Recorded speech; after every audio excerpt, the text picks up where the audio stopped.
Welcome to How to Talk to Kids About Anything with Dr. Robyn Silverman, a podcast loaded with practical tips, powerful scripts, personal stories, and simple steps to make even the toughest conversations easier. So get ready to get the information you need to make the impact you want from someone you trust, your friend, parenting expert, Dr. Robyn Silverman. Hello and welcome to How to Talk to Kids About Anything, where we give you the tips, scripts, stories, and steps to make even the toughest conversations easier.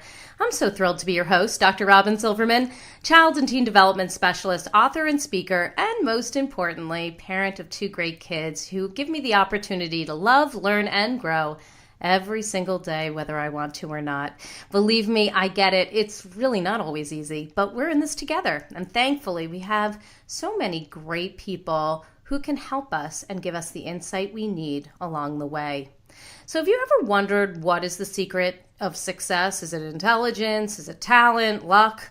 Perhaps it is a bit, but more and more the research is telling us that there's this X factor. The reason why some people fail, other people succeed, comes down to grit, or what is sometimes referred to as mental toughness or mental strength. What is mental strength? How can we develop it? And how can parents, teachers, coaches help kids to develop mental strength? These are just some of the questions we are going to be getting answers to on today's podcast with Amy Morin. Now, Amy Morin is a psychotherapist and the author of the internationally best-selling book, 13 Things Mentally Strong People Don't Do.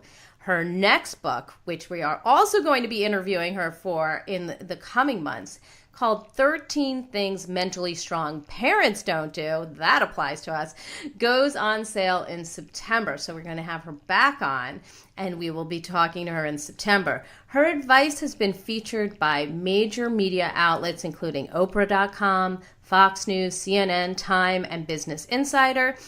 She's a regular contributor to Forbes, Inc., and Very Well. And in fact, her article on 13 Things Mentally Strong People Don't Do was picked up by Forbes a while back, went viral, and she's just an amazing wealth of information. I couldn't be more thrilled to have you on the show today.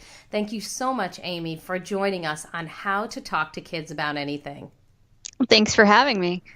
So before we get into the meat of the matter, for those people who haven't yet read your book or heard you talk about these great 13 things that mentally strong people don't do, would you just take a moment to tell us what gets you up in the morning and what got you so interested in exploring and talking about mental strength and 13 things mentally strong people don't do? Yeah, mental strength's been something I've always been interested in. And early on in my career, I just assumed my job was going to be about talking to other people about how they needed mental strength. I never imagined how much I was going to need it myself. And shortly after I launched my career, my mother passed away suddenly from a brain aneurysm. And she and I had been very close. And losing somebody so unexpectedly, it really rattled me. And it made me say, okay, well, how do you go through these tough experiences in life and come out stronger and to not be reduced by them? And that really launched my journey in learning as much as I could for more personal reasons. And then on the 3-year anniversary of when my mother died, my 26-year-old husband died of a heart attack. Oh my gosh, it's terrible. It's terrible. And to figure out, okay, now I'm a 26-year-old widow and I don't have my mom, and how do I go through this? And I'd seen so many people in my therapy office who would go through some difficult circumstances, and some of them grew from it, but some of them felt like whatever those circumstances were just held them back in life, and they were never able to go on and reach their full potential. And so, again, learned as much as I could about mental strength, and sort of learned along the way that sometimes it's not about what you do, it's more about what you don't do. When I studied people who had gone on and still felt like they had a wonderful life despite whatever cards they were dealt, it was often because they didn't have certain bad habits. And so then a few years later, I was fortunate. I found love again. I got remarried, got a new job, new house, and thought, this is my fresh start. And during all of that, my father-in-law was diagnosed with terminal cancer. And it was then that I started to think, this isn't fair, and why do I have to go through all this, and I shouldn't have to deal with this. But I remembered that thinking like that would just keep me stuck. So I sat down and I wrote a list of all the things mentally strong people don't do. And when I was done, I had a list of 13 things. And I thought, well, if this list is helpful to me, maybe it could help somebody else. And I published it online thinking maybe somebody else would find it to be a resource for them. Yes, never imagined it would go viral. It's been read by more than 50 million people at this point. And it led to the book. And so that's the story of how I came to talk about what mentally strong people don't do. It was sort of on accident. It wasn't anything I intended, but I'm thrilled now that I get to speak to so many people about how to get rid of those bad habits in life. So you've really gotten your own mental strength by the School of Hard Knocks, and you have been knocked down. And I just want to take a moment to say, I am so sorry those things happened to you, because they are absolutely terrible. I am really happy that you have taken these incredible lessons that you've learned from being in these situations and provided the world with such a heartfelt way of presenting your expertise. I just want to highlight that you and what you've gone through, while so terrible, has become such a gift to everyone else. Well, thank you very much. I felt like I was fortunate that, I saw so many people in my therapy office over the years, and I studied each one of them to figure out, well, what helps you? And I was able to take all of that and say, how do I apply it to my own life? So even though I thought my purpose was to help other people, really all those people helped me along the way too. And I'm just so grateful that I had those experiences, so that when I went through my own tragedies in life, I had some of the knowledge of what do you do, how do you get through it, and what do you not do. So beautiful. So as we launch into this a little bit more, I just want to get on the same page. So in a nutshell, for our amazing loyal listeners, would you just tell us, what is mental strength? There's really 3 parts to it. So the first part is about your thoughts, and it's regulating your thoughts so that you don't think overly negative, but you also don't want to be overly positive. I think so many people are caught up in thinking you just need to be positive all the time, but sometimes you just need to be realistic. And so it's about figuring out which thoughts are true, which things is your brain telling you that's irrational, illogical, and just sorting that out. So that's part number 1. Part number 2 is about managing your emotions so that your emotions don't control you. And it's not about suppressing your feelings. Instead, it's about becoming aware of how you feel and how those emotions play into your decisions that you make, and how they affect your behavior and how they affect the way that you think. And the third part is about your behavior. And it's really a choice to say, how do I behave productively no matter what kind of circumstances that I'm in? So when you combine all 3 of those things together, that's when you have mental strength. It's beautiful. And I know that our listeners have heard Dr. Lynn Kenny talk about feelings and big feelings and how kids can kind of get their minds around it. We've talked to Wendy Young about how we can feel anger and deal with anger. And yes, it isn't about suppressing it, certainly not with ourselves and certainly not with our kids. So I really appreciate you bringing in that piece, that this is not about, telling yourself, I need to be positive all the time and I can't feel what I feel, because that is not the answer. The answer is feeling what you feel, but dealing with them in a productive way that helps to move you forward.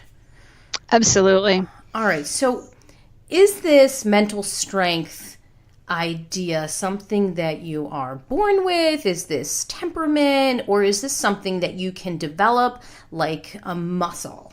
And if so, how? It definitely is something you can develop just like a muscle. And we talk so much about physical strength. Well, of course, we all know if you want to become physically strong, you go to the gym and you work out and you build muscle. But then if you really want to make more progress, you have to quit doing the bad habits too. Like you don't want to eat too many jelly donuts on your way home from the gym. Otherwise, you'll cancel out your progress. And mental strength is the same. It's really about saying, okay, how do I do things today that are going to help me to build my mental muscle? What can I do to become stronger? And sometimes it's as simple as saying, I'm going to practice gratitude. And other times it's about saying, okay, I don't like feel like going to work today, but I'm going to go anyway. Or it's hard to take the high road or be the bigger person in this situation, but I'm going to do it anyway. And I'm going to tolerate being uncomfortable sometimes, or I'm going to face my fears. And it's really about all the choices that you make on a daily basis, because sometimes people will say, well, it's not fair. If I have depression, it means I'm mentally weak. But that's not true at all. Just like if somebody, say, had diabetes, they could still be physically strong. It might be a complicating factor, but it's all about the choices you make. So even if you are struggling with depression or anxiety or any host of other problems, you can still make choices every day to become physically or mentally stronger. And you're never strong enough, because sometimes I'll hear people say, well, I already have enough mental strength. But it's the same as physical strength. If you went to the gym for 6 months and then said, well, I never need to go back to the gym again, I'm already physically strong, that would be ridiculous. And so to know that there's always room for improvement, there's always more things you can do in life to grow mentally stronger. Okay. No, I just want to underscore one of the things that you said. I mean, sometimes mental strength, it can be... It can be something that is really small and you can do in small increments. I mean, you were saying like, today I'm going to get myself to work. I mean, or, I'm going to leave the house, or sometimes it might just be, I'm going to get out of bed today. For some people, that might be the first step in moving forward, especially if you may have depression or something that might be weighing you down, like some of these tragedies that you've talked about. And then I would imagine from what you're saying that the steps get maybe a little bit bigger and you're doing things that challenge you that much more as time goes on. That's it, exactly. So in the beginning, you don't have to take a huge leap. It can just be one small, teeny tiny step. And when you keep doing that over and over again, it gets a little bit easier. And the next day will be a little bit easier. And there's no timeline. For some people, okay, maybe 1 month they feel like they've taken a huge leap. And other people feel like, all right, it's been 30 days and I'm still taking baby steps. But as long as you're taking steps in the right direction, that's okay. Just keep moving. That's great. That's great. We interviewed Gail Saltz, who did The Power of Different. Her book came out a couple months ago, and she talked about the gifts and the strengths in having depression, anxiety, ADHD. And I just love that you mentioned that having depression doesn't mean you're mentally weak, that you can move forward and make great gains every day and use your gifts in beautiful ways, no matter what your challenge is. I just think that's really great that you've also, talked about that, because, I think people think that when they have something going on with themselves that they get pushed back or pushed down, but that doesn't have to be. Yeah, I hear that from a lot of people. It's one of the things I hear probably the most from people who are talking about mental health and mental strength in the same sentences, is that they just somehow equate it with weakness. And so I try really hard to make sure that people know that's not the case at all, that just like any of us could get a physical health problem, any of us can develop a mental health problem at any point in time too. And in fact, the statistics are that I think only 17% of us are functioning at optimum mental health. And so I think that says a lot about us. And then at the same time, a lot of people would never want to admit that they're not one of those 17% of people. But the reality is that most of us, have plenty of room for improvement. Absolutely, absolutely. So there's a feeling that, if you have a physical problem, that you can do things that help you overcome it or cope with it in productive ways. And when you have something going on mentally, you can also either work to overcome it or you can cope with it in some unique ways that move you forward. That's what it sounds like to me. Yes, absolutely. So in your book, you talk about these 13 things that mentally strong people don't do. They range from don't waste time feeling sorry for yourself, don't dwell in the past, don't give up after the first failure, don't expect immediate results. So how do we, in general, as parents and educators or coaches, people who work with children, love children, help children, how do we help kids to develop mental toughness and avoid falling into these traps that mentally strong people tend to avoid? A lot of it has to just do with your habits as an adult. And when you are a good role model, you'll teach your child how to be in the world, how to get along with other people, how do you deal with disappointment, how do you deal with failure and setbacks and those sorts of things. And I think as adults, sometimes we try to shield kids too much from our own pain, that we'll try to smile or say that's okay, or we're so worried about if a child is sad that we don't ever show our own emotions or we don't talk about it. And it makes kids then feel like adults don't really have true emotions, or adults, the only emotion they ever see is anger, that when grown-ups get mad, they yell. And so I think it's really about teaching kids, yeah, I'm sad when that happens too, or I'm afraid of giving this talk at work tomorrow, but I'm going to do my best. And just having those sorts of conversations, or when somebody cuts you off on the highway, to say, I'm angry when people do that, but I'm going to control my temper, and this is how I do it. I take 3 deep breaths while I'm driving. And sometimes just having more of those conversations with kids for them to know, oh, you have feelings, or when you have self-doubt that creeps into your head, to be able to say, sometimes my brain tells me I'm going to fail and I'm not going to do a good job, but I'm going to try my best anyway. And just letting kids know that those things are all normal. We all have negative thoughts sometimes, and we all have these uncomfortable feelings, but when you can role model how you deal with those things, then kids learn, oh, okay, so when I'm afraid, it doesn't mean I shouldn't do it. It means I can face my fears. And that's how a lot of kids learn about how to be mentally strong in the world. Okay. So then mentally strong adults in kids' lives are people who don't bury their feelings. They're people who talk out loud and provide the scripts for kids and the know-how, so that the kids can then take what they're learning from these adults and apply it to their own lives. That's it exactly. I see a lot of kids in my therapy office who will say things like, oh, my dad's not afraid of anything, or my mom didn't care when our cat died because she never cried. And when you hear those sorts of things, that these poor kids just aren't learning enough about emotions for them to know, yes, all adults get scared and all adults get sad sometimes too. And maybe they don't show it, but they're feeling it on the inside. And sometimes just opening those doors to those conversations can help kids know, oh, okay, I'm okay then too. If I have these big feelings, or if I have these kinds of thoughts, it doesn't mean that I'm bad or that I'm stupid. It means I'm normal, and I can learn how to deal with them too. Yes. When our dog passed away in December, which was just so grueling, he was 16 years old, and he had a great life, but he at the end, we just didn't want him to suffer. And all of us were just distraught about it. My daughter said recently, she said, I think Daddy took it the hardest. And she's a very empathetic girl, but my kids both happen to be. But I liked that she knew that. It's true. I think it's true. It really was man's best friend, and it's a long time to have a dog. We adopted our dog when he was 9 weeks old, so it was a very, very long ride and a really terrific life.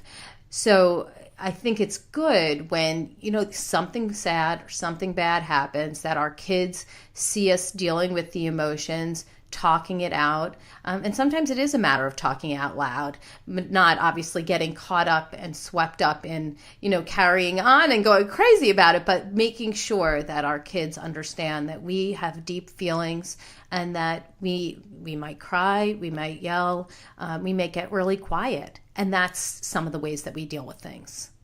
Yes, absolutely. And I think that is key, just making sure that kids know that we deal with the same issues that they do in a different kind of scale, but a lot of them are boiled down to the same things, and that you have positive coping skills. I think we don't spend enough time showing kids what our coping skills are, or teaching them how to have their own.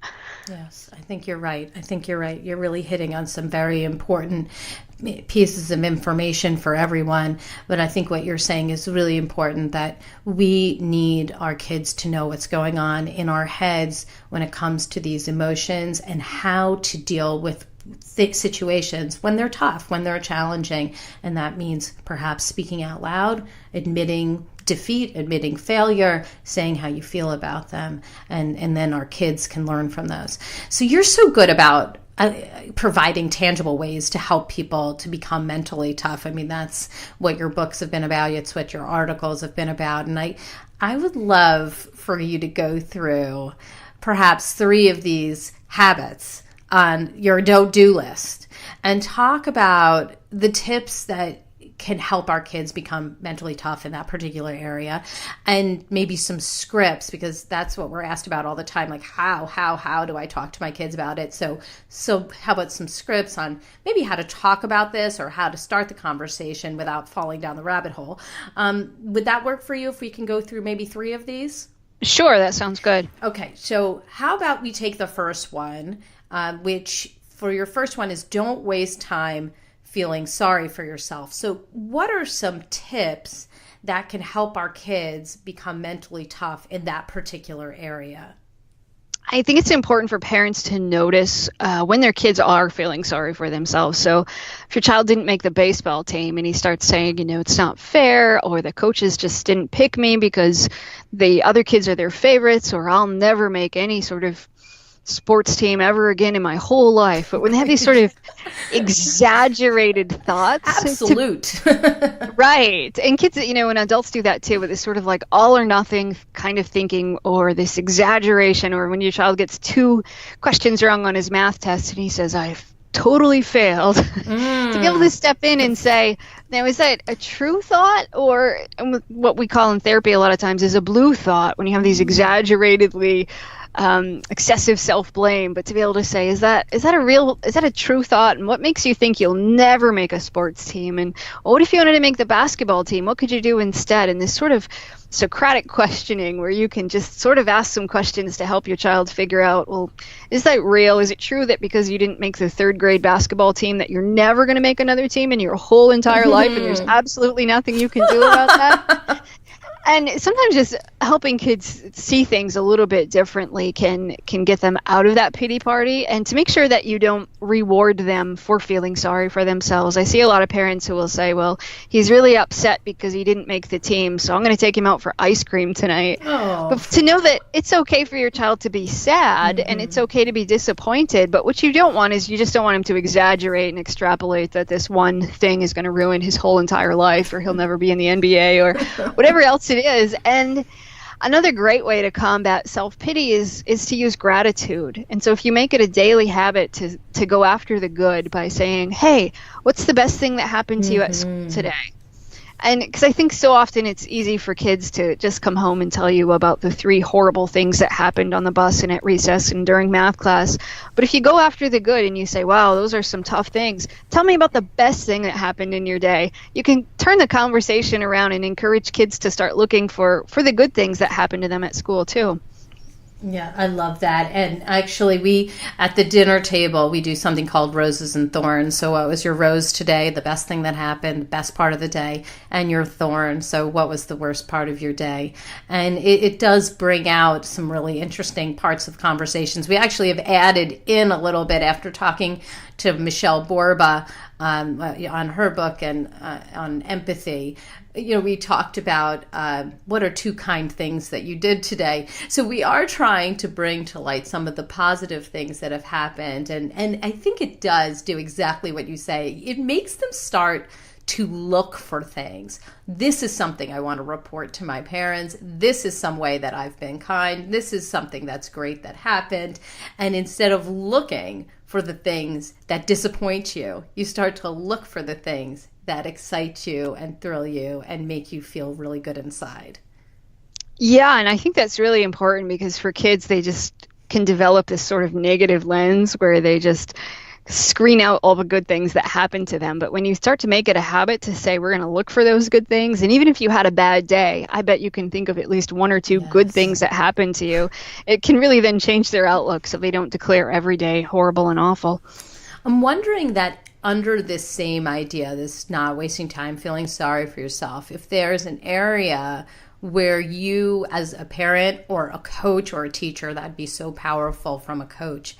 Can you imagine in that same scenario that you were just talking about, the kid who lost the game, a coach, being able to say something about their own story, maybe that they lost the game once or many times, and here's how they felt and here's what they did. Is that you telling your story as an adult? Is that something that can help them not waste time feeling sorry for themselves? It is. I think it's huge to be able to give kids stories. And even if you don't have a story, if you know of a story of another inspirational person or even your neighbor or your cousin, whomever it might be, but to say, this is what helped her, you just want to make sure that you don't end up saying, like, sort of minimizing your child. Yes. So if he says, well, I didn't make the basketball team, and you're all, oh, yeah, well, I didn't make the basketball team for 7 years. So you don't want to compare or anything. I can see how that could happen. Right. And so, like I had to walk to school barefoot both ways. And so, but to be able to validate your child's feelings, yes, I know. And I was upset when something kind of similar happened to me. And this is what happened. And, but this is what helped. And we'll figure out what's going to help you deal with these feelings too. But in a way that doesn't make your child feel like you're minimizing it, but to just validate his emotions. That's really important. I'm glad you said that, because I think it could get to the point where you're like doing some comparisons and that kind of thing. Right. We talk about, when the child is like, I don't like what's for dinner. Well, I had to eat meatloaf. My husband's like, I had to eat meatloaf every day. Like, really? Right. Really did that happen? It was terrible meatloaf. Really? But Right. It's really, I think, like you're saying, it's important to validate their feelings and then, of course, provide a story. And you can even ask, would you like to hear something that happened to me and how I dealt with it? It's sort of similar. It gives them the opportunity to listen to what you're saying. And then maybe there are times, of course, when they just want you to be their sounding board, and you can just be there to be a shoulder to cry on for them to do, to get their feelings out, and then you can move forward with them in that way. Yes. Yeah. So let's move on to number 2, which is not giving away their power. So how is that something that you can help kids to develop, that feeling that they keep their power and maybe don't fall down the rabbit hole of giving away their power? Yeah, so not giving away your power is really about saying, okay, I'm in control of how I think, feel, and behave. And kids obviously have limited power in the world anyway, but for them to know that they do have some power. And so that if their friend is peer pressuring them into something, that they can say no, or when your child, and part of it's just correcting their language. So even when your child says, oh, my teacher makes me do so much homework, to remind him, well, does your teacher make you do a lot of homework, or are you choosing to do your homework because you want to be a good student? And just helping kids make that shift sometimes can be instrumental in helping them know, okay, even as a kid, I do have choices, and there's consequences for my choices. If I didn't do my homework, maybe mom and dad would ground me, or maybe I couldn't go out for recess tomorrow. So that's why I'm doing my homework, not because my teacher's forcing me to do it. And just that subtle little shift can sometimes make a huge difference for kids. That's really important what you're saying, and that they can see that they have some choice, they do have some power, and that they're actually taking it upon themselves to make really key decisions that can result in bad, neutral, or good consequences. Right, and it really puts the responsibility back on them. Or even so when they say, oh, my mom's making me clean my room tonight. Well, is mom forcing you to clean your room, or are you doing this because you want to be able to watch TV later, or whatever it is? But for kids to know, oh, okay, or because I love my mom and she asked me to do this, that's why I'm doing it. But for them to just be aware of, okay, I don't have to, and that when you say somebody else is making me do something, it gives that person power. And same with feelings with kids sometimes who will say, oh, my teacher makes me feel so bad about myself. To be able to show them that your teacher doesn't make you feel bad about yourself. Maybe she doesn't always give you great grades, but you can still feel good about yourself anyway. And then when kids feel empowered to know I'm in charge of how I feel and how I feel about myself, despite whatever other people say or do, that can really help them, especially later in life too, for them to know as they're growing older that they're going to be criticized, and not everybody's going to be your biggest fan, but that's okay. Yes, we have to learn that often. Unfortunately, that's a tough one to stomach, even as an adult. I like that you're talking about this idea that I am in charge of how I feel. And, that's not to deny, that you're sad or angry or frustrated, but that you're not saying, that person, that friend of mine, that teacher, that coach has made me feel this way, right? We're in our own bodies. We're making our choices. And yes, we have feelings that we need to feel. But then if we give away our power, we're not able to get out of it. We're like waiting for somebody else to pull us out. Isn't that correct? That's it. And then kids just become so dependent on their circumstances or the people around them to regulate their mood.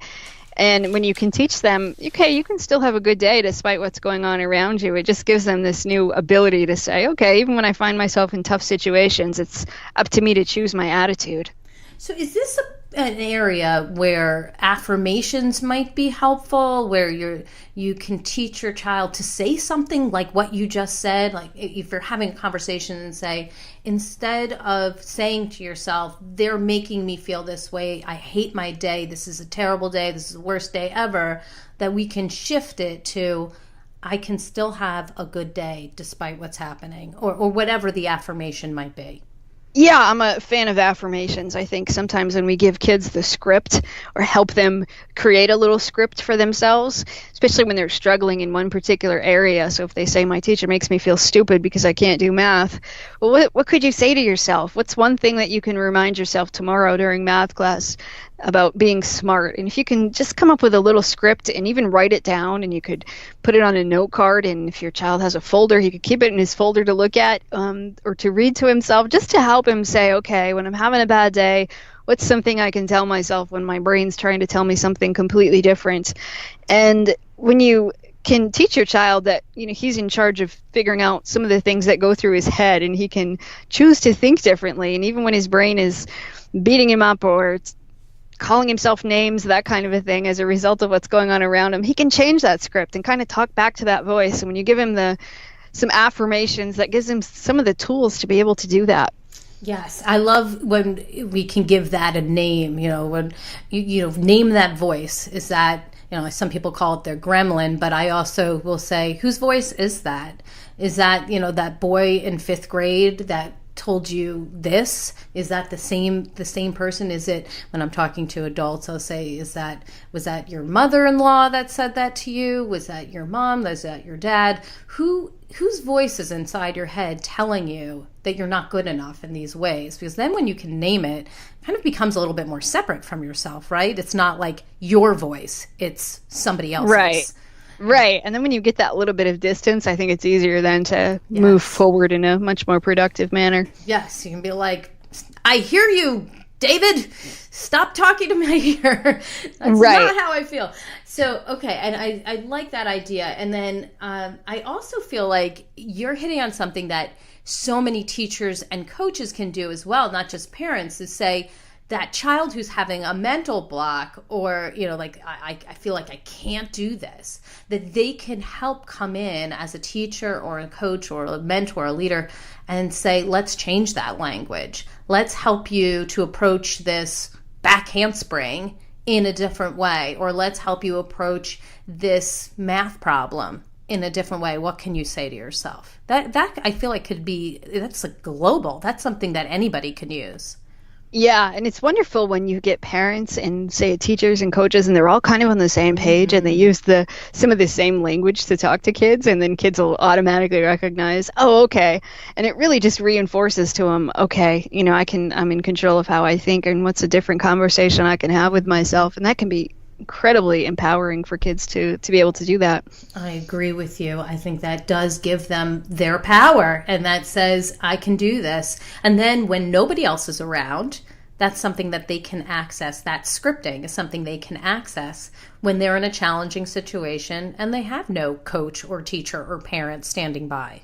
Right, and that's the ultimate goal, so that when you're not in the room, that your child still knows how to do those things without you having to be right there telling him what to do all the time. Mm-hmm.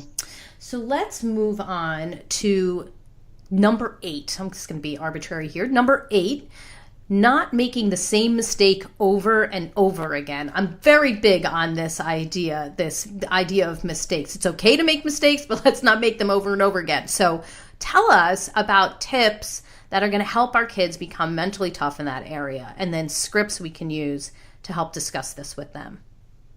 I see a lot of parents on both ends of the spectrum. I'll have some parents that when there's a mistake, they sort of freak out and the kid feels terrible. And then I see parents on the opposite end of the spectrum that are all, oh, mistakes are wonderful. Everybody makes mistakes, and completely blow it off, even if the kid just punched somebody else in the face. Well, you were mad. It was a mistake. Oh, gosh. And so I think it's important to, to find that middle of the road where you can have a conversation with your child that says, okay, that wasn't okay that you did that. And what can you do better next time?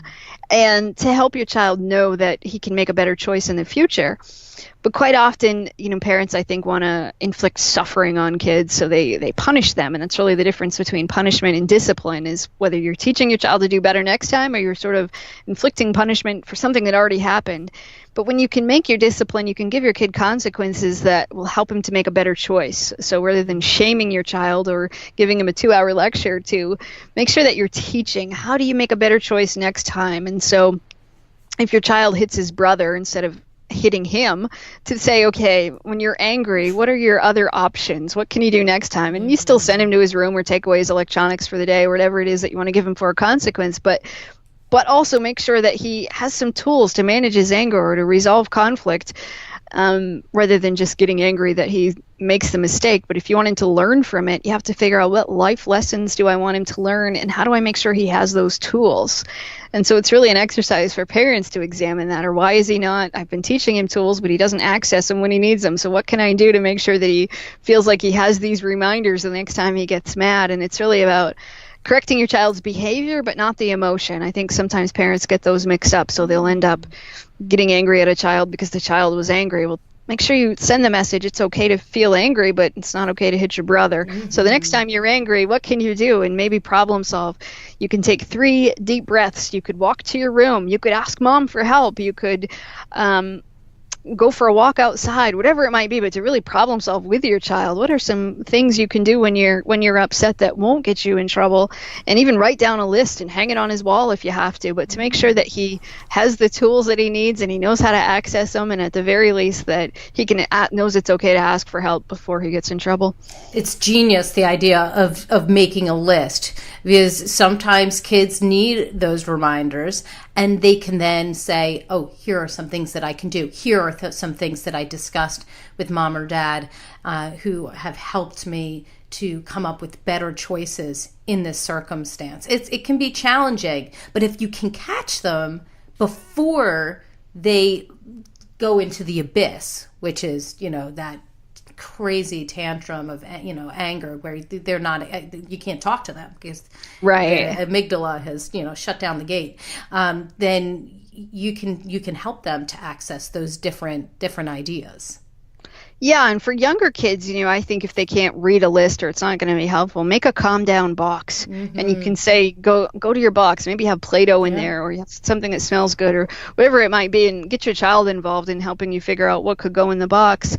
And then you can make it a habit after a while, so he knows, okay, I'm starting to get angry, I'll go do that now before I act out. And I think quite often parents take it upon themselves to either prevent their kids from making mistakes, because they don't want to stop it from happening. But sometimes you have to let your kid make mistakes, and then you use it as a lesson, a life lesson.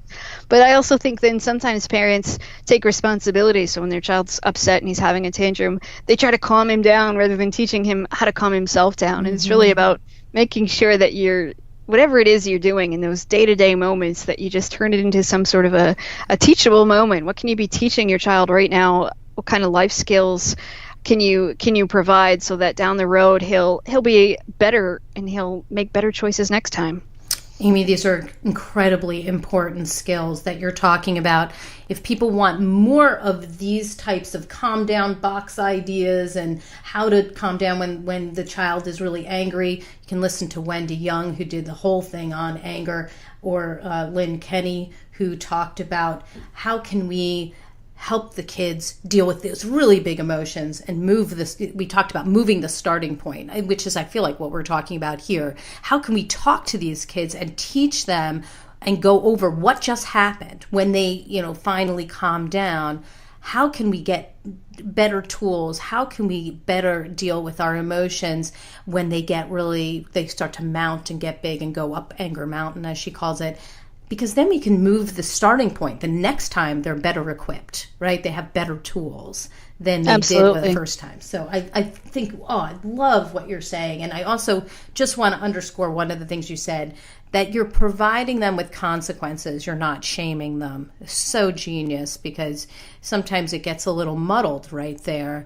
And we make our kids feel bad for being angry or upset or really frustrated, when really they need to be taught. Yes, we can provide consequences, but we don't shame them for their feelings. Yes, absolutely. And I think it's so tempting when parents are embarrassed or upset that they just take it out on their kids. And, you see that in the grocery store, the parent that's screaming at their child because the child's having a tantrum, and it's embarrassing for the parent. Mm-hmm. Or, a child gets in trouble at school and the parent comes in and is yelling at the child for getting in trouble at school. And it's just a matter of making sure that we don't pass on our embarrassment or our shame about our parenting onto our kids to kind of cover up for our own discomfort. Yeah, we've all probably been in that circumstance. I've certainly made mistakes in that area, I'm sure. And we're all getting better, Yes. It's really, it is. So to end this up, I just want you to provide your top tip. It's top tip time. So what would you say is the single most important thing that you wish parents knew about mental toughness? I would say that progress doesn't always come in a straight line. So sometimes it'll feel like 2 steps forward and 1 step back for yourself and for your child. There might be days where you think, I've got this handled and my child's doing awesome. And then the next day, everything feels like it's falling apart. And that's okay. It doesn't mean that you're all the way back at the beginning. It just means that sometimes things get a little bit worse before they get better. And that's part of the process. Progress doesn't go in a straight line. That is awesome. And I think that's something that we can all keep in our minds whether it applies to our parenting or our everyday lives, maybe at work, maybe in our own relationships. That is such a good truth. Thank you for talking about that. That's great. Will you also give us the resource of the week? How can people find out more about you or your books? What can people do to get more information about your fabulous work? And my website is the best place to find all that. And it's Amy Morin, LCSW, as in licensed clinical social worker.com. Excellent. Thank you. And of course, you have your fabulous book, and that is 13 Things Mentally Strong People Don't Do. And we are so eager for your next one to come out on parents and what they don't do when they are mentally tough. So I can't wait to interview on that. But I just want to thank you so much for joining us today. Amy, you've provided us with so many great tips. I think your scripting is so genius. It's very casual and conversational, as it should be, and something every parent can do. I just am so excited that you were here to provide us with these very important tips and scripts. So thank you for being here. Well, thanks for having me. Well, I've got my takeaways, and sweet friends, I know you have yours. Let's discuss them. Come up on Facebook. Let's go to facebook.com/Dr. Robyn Silverman, or let's chat about it at drrobynsilverman.com or twitter.com/Dr. Robyn. And if you love this podcast like I did, and Amy Morin, just, what a gift. Would you kindly go up to iTunes and rate and review it so others will learn about Amy's incredible solutions and how to use this information in their own homes or in their own schools. I truly appreciate it. That's all the time we have for today. Thank you so much for tuning in to How to Talk to Kids About Anything. For more information on books, articles, speaking engagements, or curriculum, please visit drrobynsilverman.com. I look forward to weathering the storms and enjoying the sunny side of life together. And please remember, and I think this podcast underscored it so well, even when it seems like nothing is going right, we all have those days. You've got this. You're here. You're getting the information you need. And on the days we fall short, never forget there's always tomorrow. Parenting is the ultimate do-over, or as Amy said, progress does not come in a straight line. I get it, and as there are moments when we doubt our know-how, our choices, and our sweet sanity, please know you are 10 times the parent you think you are. You really are. Until next time, this is Dr. Robyn Silverman with How to Talk to Kids About Anything. Please tune in again and keep connecting through conversation. I'll see you next week. You've been listening to How to Talk to Kids About Anything with Dr. Robyn Silverman. For more information on books, articles, speaking engagements, or curriculum, please visit drrobynsilverman.com.